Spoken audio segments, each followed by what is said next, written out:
Welcome everyone. In this video, you will see a site search demo created by Attivio to showcase a custom site search application for a fictional Bank of the North. Let's dive in. In this demo, Attivio used our web crawler to ingest web pages from a public bank site and then designed the UI to display the most relevant results to the end users. Here, although the user has not searched for anything yet, Attivio can already guide us towards recent news and previously viewed articles, and even suggest resources recommended by Attivio's machine learning algorithms. When the user starts typing in the query, Attivio's autocomplete type ahead feature immediately recommends matching phrases which Attivio derived from the ingested data. The words how to are automatically removed from the query while loan expands to include its synonym debt. Here, Attivio understands the user's intent and even provides a definition of refinancing to help in this financial context.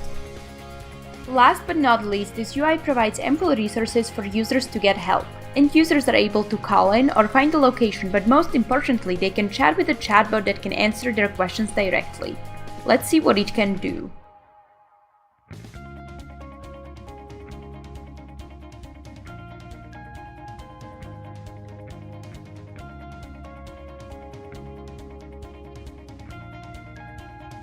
However, the chatbot was not programmed to understand what open an account means. Here, instead, the chatbot passes the question back to Attivio and displays the result back to the user, resolving their question with the resources at hand. I hope you enjoyed this demo. Thank you.